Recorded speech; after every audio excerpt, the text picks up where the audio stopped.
2018. And thank you for the well wishers for last week and when I became ill during the webinar. I appreciate all of those who reached out to me and wished me well. And I'm feeling much better this evening. So I'm happy to get into it. For me, this broadcast really encapsulates an evolution in my thinking. It comes in part because of a response that I get from parents often when I spend a lot of time and energy talking about providing an adequate container for a child, right? Expanding yourself, transformation in parenting, and really speaking to kind of a core need that children have that they often don't get enough of, and that includes us, and that is to be seen and to be heard. The challenge becomes, of course, that when I say that, people often hear me suggesting or their interpretation of that you have to forget yourself in the process. And I kind of take that for granted that a self in a parent is present. But what I've come to realize is that we all are children and we all have various levels of development in our own self. And so the first ingredient in helping raise a self and helping support a child and providing an adequate container, an adequate space and support for a child is the self of a parent. And so tonight I wanted to talk about the balance between those two ideas, between what it means to provide for a child and their needs, but also where we get our needs taken care of, how we take care of our needs, why it's important, essential that we take care of our needs. And I'll start off with the idea of selfless parenting. I was asked by Redbook magazine a while ago to list things that I would encourage parents never to say. They asked for two, my top two, and I gave them 20. But the first one that I put on the list, the one that came to mind, ended up being the first one on their list. And it's this phrase that parents say and even probably think is an ideal to strive for, and that's the idea of I do everything for you. And what I say about this is, first of all, it's just not true. Second, one of the most damaging things for a child is the unlived life of a parent. Lastly, if this were true, this leaves the child with no place to put their hurt or their anger. They think if mom and dad are selfless and do everything for me, then how can I be angry at them?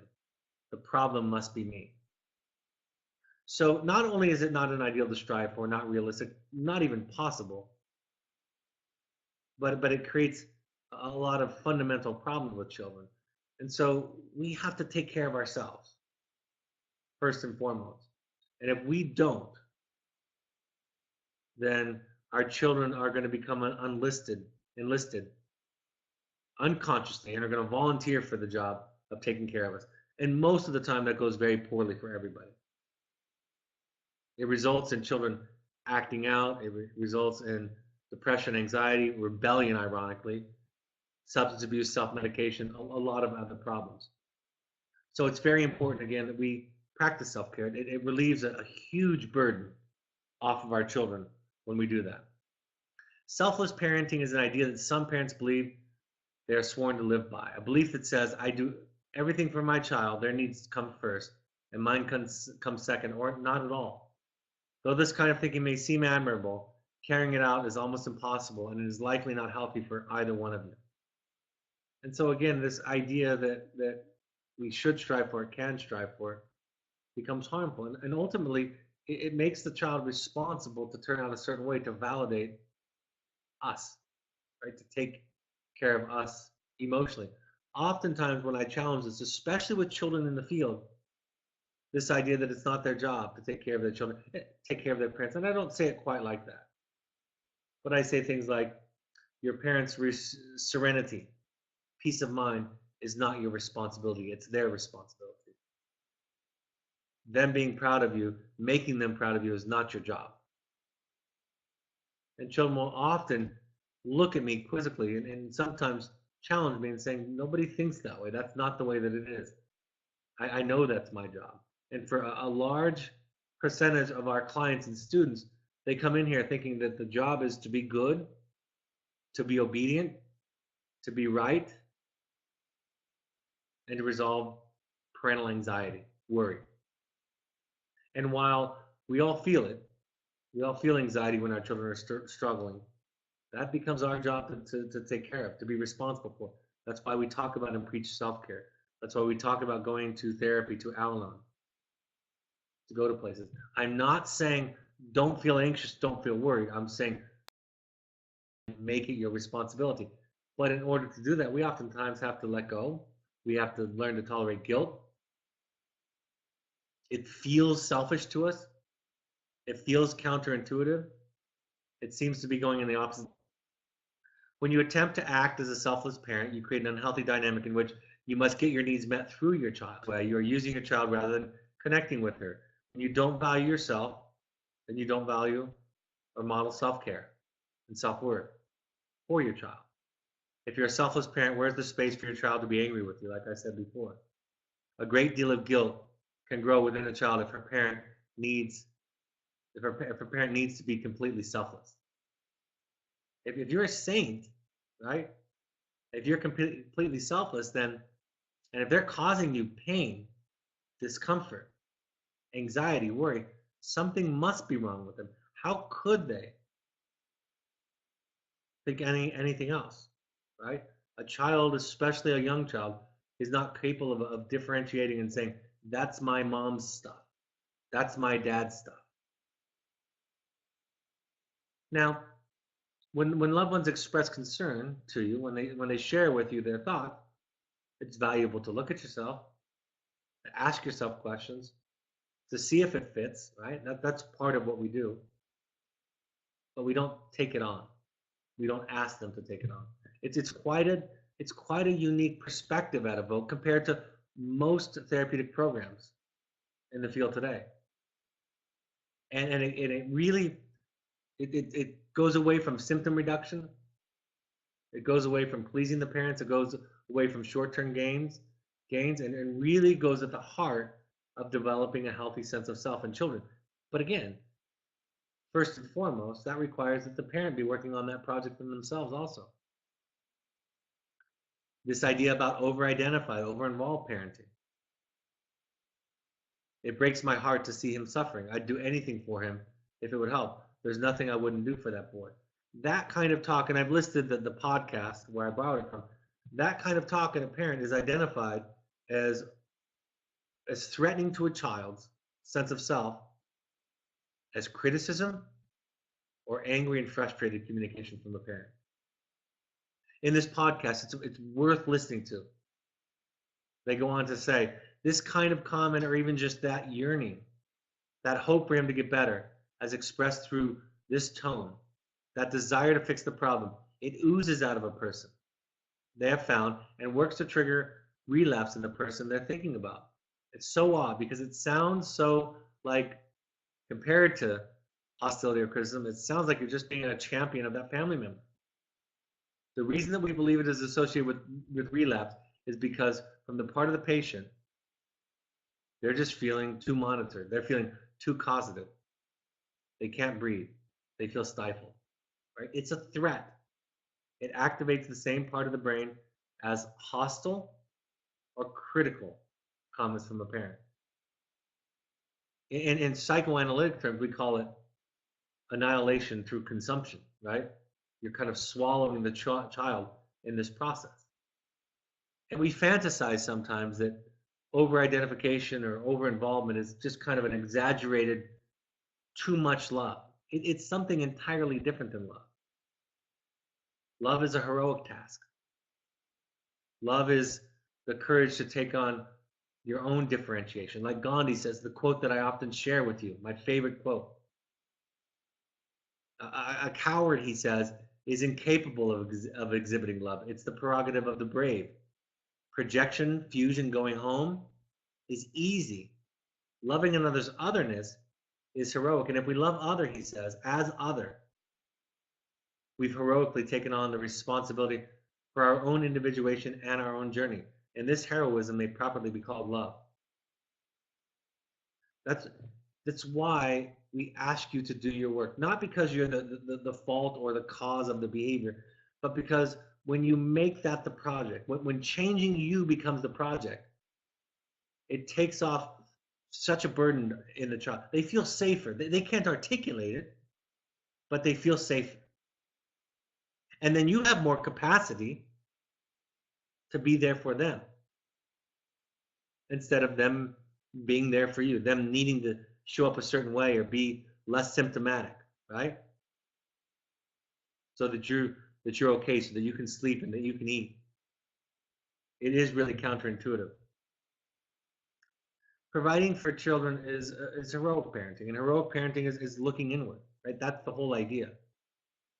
I say to my families, to my parents, parents that are willing to show up and do their work, it is heroic. It is rare. It is exceptional. And we have so many justifications for not doing it, right? When we talk about it's not our fault, it's not our responsibility, we're not to blame. We don't need help. Look at our life, it's fine. It worked for me, it worked for the other children. But heroic parenting is having the courage to just look at yourself, work on yourself without lathering on shame and guilt. You just do it because it's a better presentation, because it's better living. Seeing, hearing, and containing the child. And also knowing your own limits. It is okay to say, this is my limit. I can't go any farther. I'm not comfortable with this. You don't need to be omnipotent, all powerful, all capable. If you needed to be that, your children would be doomed from the get-go. But what they need is they need you to make self-care your project. They need you to own it, to not make it about them. In psychology, there's this idea of the bad object, right? The bad object is there's a dilemma inside of me that I feel uncomfortable dealing with. And so I make somebody else the bad object, the cause of that anxiety, that dilemma. And our children are fantastic at fulfilling that role, right? Cutting, school refusal, depression, suicidality, self-medication, addiction, rebellion, aggression, sexual promiscuity, all of that stuff. They fill the role fantastically. And they become the bad object. But this work is to take it inside again and to say that my dilemma is mine. My child is another thing. And that's why when I do work, I'm in the middle of a finding you too with a bunch of parents right now. And the amazing thing is they're realizing as they do their work, and they've realized it before, and they're reconnecting to it now, that the work that they have to do has nothing to do with their children. And as one of them eloquently put this evening, it does, when they do their work, provide the best opportunity, the best chance at providing the child the necessary support in their life. Doesn't guarantee its outcome, but it's your best foot forward, your best contribution. And coming just short of cause and effect. We learn to have new eyes and new ears through this process, right? We see our children differently. We don't see symptoms, we see pain. We don't see behaviors, we see wounds. We don't see diagnoses, we see trauma and patterns of coping. We see something that makes sense, no matter how irrational it looks on its surface. We're able to see and hear it. And because we see and hear things differently, we're able to tolerate it in a much more calm, reflective, flexible way. There's a lot of transformation that goes into this process. In a sense, I'm hearing children say to parents, by what got him here? This isn't working for me. Right? Something is broken. I can't articulate it. I can't speak to it. I probably have too much shame to ask for it directly. But I don't even know what it is. But this isn't working. You know that old cliche, it's a cry for help? That's kind of what this thinking is. It's a more sophisticated version of that. And so the job becomes expansion, increasing capacity. But you can't do that without some trade-off. You're going to have to go to an Al-Anon meeting. You're going to have to go to your own intensive. You're going to have to go to your own therapy. You're going to have to go on vacation, whatever it is. You're going to have to feed yourself so that when you come back to the family, and you'll have to fight. By the way, you'll clearly have to fight the guilt that we often feel when we do those things, and the shame that prevents us from doing those things. But then in the end, we come back with more capacity so that we can be there for the child instead of vice versa, and them needing to be there for us. It's learning the difference between boundaries and emotional coercion, between boundaries and guilting, between boundaries and lecturing, between boundaries and debating, between boundaries and nagging, between boundaries and begging and pleading. Right? That's control versus influence. Controlling is trying to get the child to do it. Influence is saying, here's my best effort. This is the best contribution, the optimal contribution that I can make. Knowing the difference between your needs and your child's needs is a very, very difficult thing. I talked about it today, this idea that we don't even know the difference between love and need. I used to believe that needing was a high form of love, right? It's an entirely different thing. It's almost the opposite. And it's okay to need somebody and to love them, but don't confuse the two. Love is a giving thing. Needing is a taking thing. And so many people express need and think they're expressing love. So with your children, you might need something that they don't need. You might need them to work through something. You might need forgiveness and they don't need that. Not for the same reasons, at least. They need to do it to get clear of you, but they don't need to forgive you for your sake. That's not their need. That's yours. And it's okay. But it's different. Supporting your children where they need to go. Developing a practice of empathy and compassion for your children, especially when it's the hardest to muster. Healthy parenting is its own reward. It creates a better life for you and your family. As I've said, being a healthy parent means being a better mother, father, brother, sister, and friend, a better person. This is the goal of healthy parenting, to be the best parent and human being that you can be. But the measure of it is in your own personal serenity, even when your children continue to struggle. The outcome of healthy parenting is not necessarily well-behaved children, although it tends to have that kind of impact. The outcome of healthy parenting is clarity, serenity, confidence, flexibility, thoughtfulness. It's your authentic self. And you're understanding the difference between self and other, as Gandhi said. The outcome of healthy parenting is not well-behaved children, but rather peace, serenity, confidence, and clarity, and the possibility of connection. So it's this back and forth thing, right? You can't, one doesn't work without the other. One can't work without the other. One isn't even possible without the other. You can't connect to somebody without a certain sense of self, right? You can't have intimacy without self. You can't have intimacy without other. So we talk about what it means to be a parent who provides for their children. And in self, when we think about self, your needs matter. It's okay. The problem is that we try, when our needs in relationships, see what happens is when we have a need and we don't want to own it, we just make the other person wrong, right? We tell them they're being selfish, self-centered, inconsiderate, right? We make them the problem, the bad object, if you will, instead of just saying, this is what I need. It's really hard to talk about that. It's really vulnerable to talk about that. It's very easy to talk about the problems in another person, why they're not meeting our needs. It's very hard to own our own needs. Until you sit in the presence of a compassionate, adequate therapist who sees you, can hear you, and tells you yourself is okay. It's not right or wrong. It's just okay. It's just what it is. In self, when we think about self and parenting, you take care of yourself directly rather than indirectly. That's really, for those of you who have been in an Al-Anon meeting, that's really what it's about. We were talking about this today at the intensive, that Codependency, we first understand codependency in the context of addiction, most people. We think about it in terms of rescuing, enabling, co-participation with the addict. But codependency has nothing to do with addiction.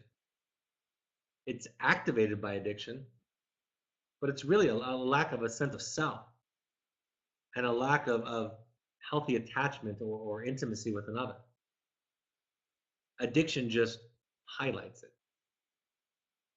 Addiction just dances with it,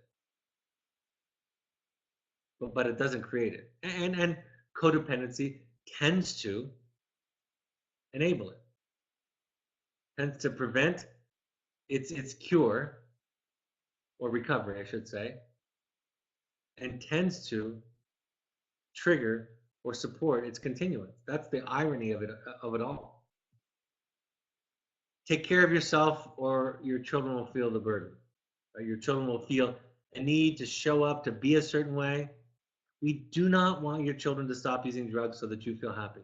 We do not want your children to stop cutting on themselves so that you are happy. We do not want your children to do well in school so you are proud. We don't want that. Temporarily, we all could probably appreciate the relief that those kinds of things would provide, but we want them to do those things because it's a better way of living. It's a powerful, meaningful, rich way of living. And the way that it looks when your children try to take care of you, like I said, it either leads to the loss of self, anxiety and depression, kind of turning it inward, or it leads to rebellion. Either presentation, although they look very different on the outset, are oftentimes evidence of a child who feels it's their duty, obligation. They've been handed this message that it's their job to make their parents proud, and it's their job to not disappoint their parents. That's why I discourage parents from talking to their children about being proud of them or being disappointed. Not their job to impress you. I remember I've shared this before that I had a marital therapist.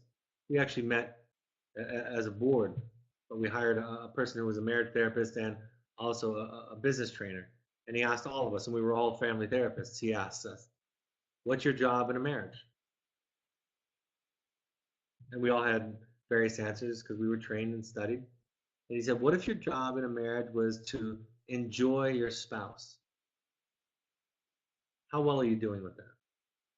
Shifting the whole responsibility for happiness and joy on us, on each of us individually.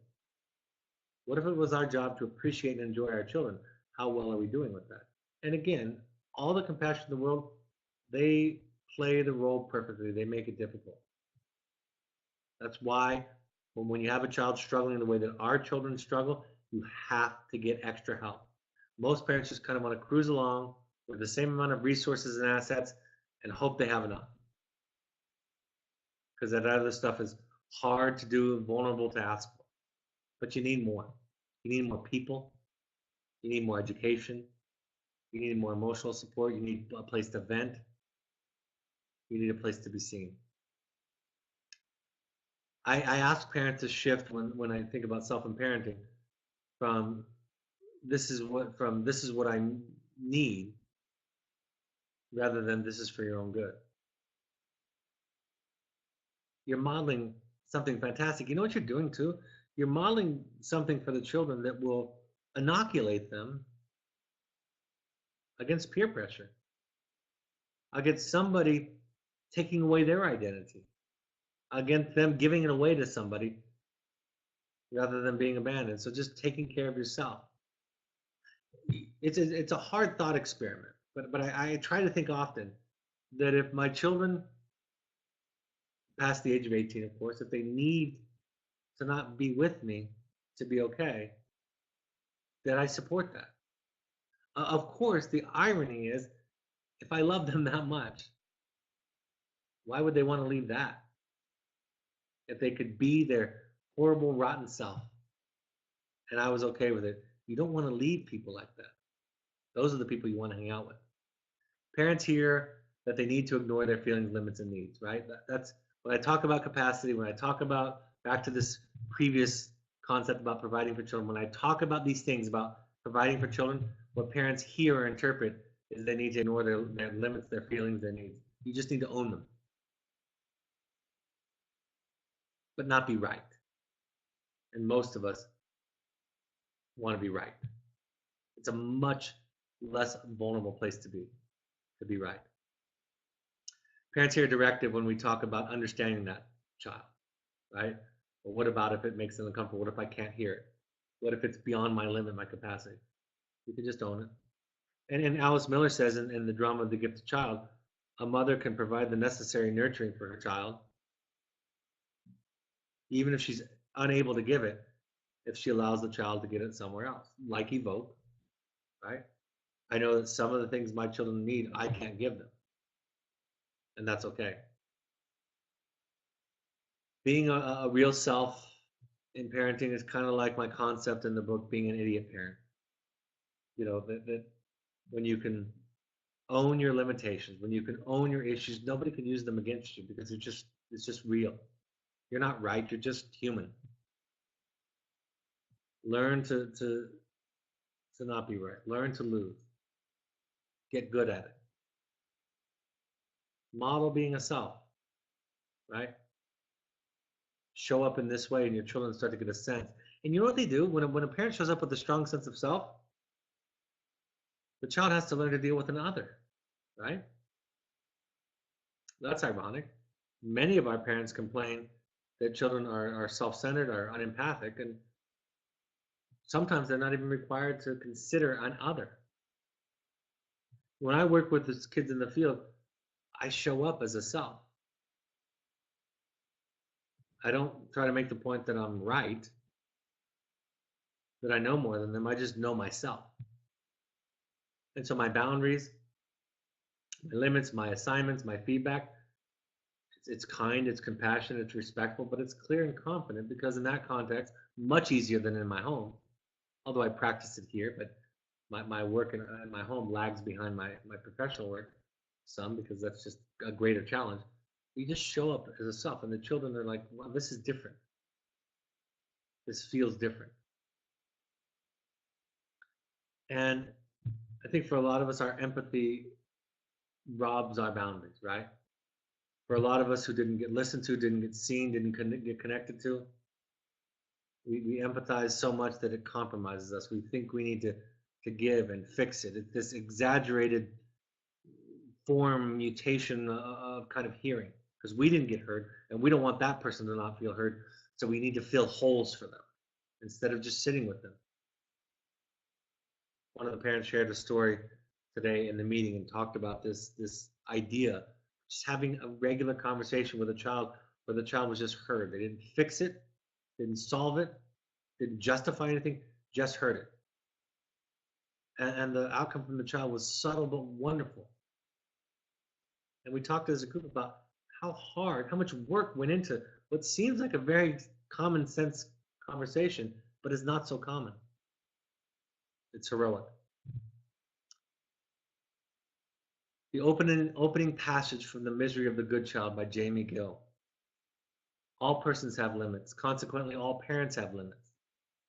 It is routine for us to discipline or punish our children when they exceed our limits. Unconsciously, our goal in doing this is to get them to behave in ways that we can more easily tolerate and manage. Besides, it makes our load lighter. It is routine in these interactions for us to feel that we are helping the child by our actions. They can't just go around upsetting people. The world, after all, has limits, and the child needs to learn about these. This is a way of saying that parents have different bandwidths of what they can and cannot handle. Some parents are extremely rigid and can only manage a little breath. Some, on the other hand, can manage a wide range with seeming ease. From the child's perspective, however, the picture is not so clear. First of all, the child picks up a mixed message. The over-the-table message is, this is for your own good. The under-the-table message is, this is my limit, I can't go any farther. That is the parent being incapable. What now? The child is likely to be puzzled, if not frightened. It's okay to have limits, just to own them. Instead, we try to make people fit into our bandwidth and make them the problem. We do that in coupleship. We do that in children. And that's why the answer isn't in divorce. nor is it in staying together. The answer is in the heroic journey inward, the journey to find and develop and discover self. And then from there, to be able to provide for other people a healthy connection or an opportunity for connection. The last point I'll make about selfless parenting is that if you don't take care of yourself overtly, then you're likely to meet your needs in an unhealthy and covert way, such as depression and anxiety. If you're depressed, people are going to take care of you. If you end up getting medication, doctor visits, attention, time, and energy from other people. And so in your attempt to be selfless, you have, in fact, engineered a way for yourself to be taken care of by other people. Your needs will be met one way or the other. They will leak, they will scream, they will awaken like Mr. Hyde if you do not learn how to attend to them. I had a student for the first time receive this, read my book, The Journey of the Heroic Parent. I had never read it. I had a child, had a student read it. And I asked him what he thought. And he said, my first thought is, I wish my parents had read this a long time ago. And he said, if I was a parent, I read this, I wouldn't feel so bad. I wouldn't feel guilty. And I was really, really happy about that. And I said, what did you learn about it as a child? And he said, I learned that I do things for a reason. And I need to figure out what those are. So compassion is a key to self, is a key to developing self. And we have to experience compassion from others. It's essential that someone find us. It's essential. I received some advice this summer from my son who was struggling with some issues. Some advice from therapists. And at first I was very compromised by it. It didn't feel right. I was trying to be a good client and a good father, but I ignored my truth. I talked to a couple of nationally renowned colleagues that I trust who didn't give me any advice after I sought some local advice. But they said, Brad, you know yourself. You know your child needs help, and you know you can take steps. And you've been getting your butt kicked in family therapy. And so we made some courageous decisions that shifted the equation just a bit to help. Letting children feel, disagree, think a certain way, that's really, really important. And at the same time, standing your ground. It's easy for them to adjust to it when you make it about you instead of about them. This is me. This is my craziness. This is my neurotic self. This is my idiocy. But it's me. This is what I feel. This is my boundary. This is my limit. I'm not right. In fact, I might be wrong. But it's me. I've been thinking a lot about feedback versus boundaries. Right? I've noticed that there's some confusion at times with people. I've talked to some of the staff about it. They're giving feedback. Because, see, if they give feedback and get somebody else to change, then they don't have to set a boundary. Boundaries do the teaching. Boundaries require demand shifts in other people by their nature. So the take home is to own your needs, not to deny them, not to ignore them, but to own them, to be a self. That's the rule. To be a self, to be yourself. And the task is to continue to expand as you can, as the situation asks for it. The traps of selfless parenting. It's not an ideal to strive for. It doesn't make sense in so many ways, and we've talked about that. Talking with your children about this is my limit. This is what I'm comfortable with. I can't go any farther. I'm not willing to do that. Versus lecturing them about how you're right, how it's right, how the principle is supported by the University of California, Los Angeles, by the neuroscientist Daniel Siegel. You're not making that argument. You're just saying, this is my limit. No pot smoking in the house. Boundaries aren't necessarily for teaching others, but they do it anyway. They teach anyway. Admit that you might be wrong. It's a really, really effective thing to end with a boundary, with a limit, with a decision, and I might be wrong. It's my best guess. And I have self-doubt. It's hard to argue that when you say that, because if it comes authentically, it comes from a deep place of confidence, not a place of insecurity. And lastly, I wrote a blog about this that I've listed here, how your limitations affect your children, on the Evoke Therapy blog site. So if you want to read more about that, you can go there. I'm happy to take any questions that have come in, Alex. Looks like none have. I'll go on to the upcoming events, and then if there are any questions at the end, I'll take them.